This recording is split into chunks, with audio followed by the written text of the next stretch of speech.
My name is Nathan Woods, and I've been training dogs since I was 10 years old. My training program, I have an 8-week syllabus that we follow, and it's designed to be each day enough to challenge the dog, but not enough to discourage the dog. And we build on success. So, for example, you can't get a dog to perform off leash if you can't do it on leash first. Week 1, we get the dog's attention and make you more interesting than the distractions. There is no point in going out there, heel, sit, down, stay, if your dog's not paying attention and he's lunging after everything and eating things off the ground, etc.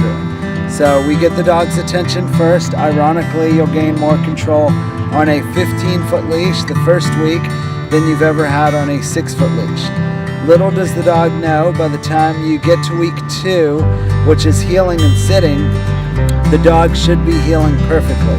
So we will start out the week with the dog already doing half of it. First part of week 2, we tell the dog to heel and place them in the sitting position. And second part of week 2, we tell them to sit and don't place them in the sitting position.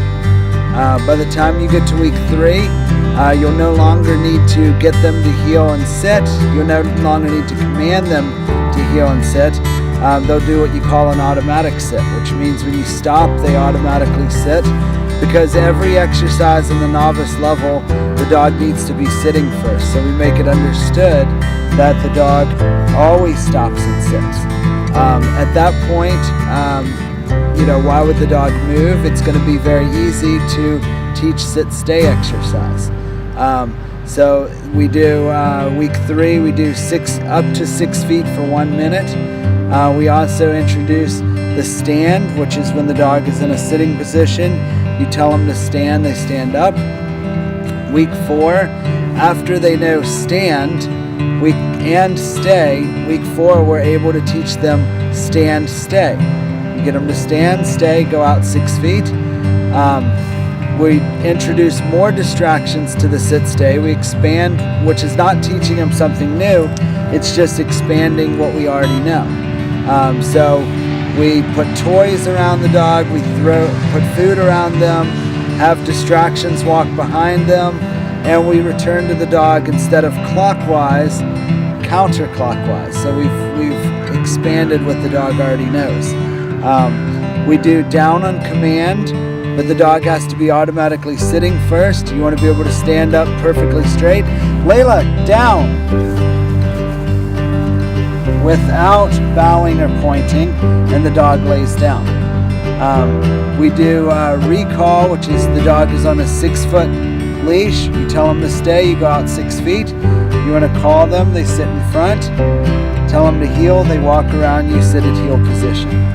And that's week 4. Week 5, on the syllabus, we put the dog on a stand stay, go out 6 feet, and have a stranger come up and touch the dog without them moving. So we are not teaching them anything new, we're expanding what they already know. Week 5, after they know sit stay and stand stay and down, we can then very easily do down stay, 6 feet for 1 minute. And then after week 5, there's no more new commands. We're just doing it, we're going to be expanding the distance. So in week 6, we use a 15-foot leash, and we do all of this on the 15-footer. Week 7, we use light line or string, or you can also use a retractable leash at that point. And then week 8, we want them to do 2 things off leash.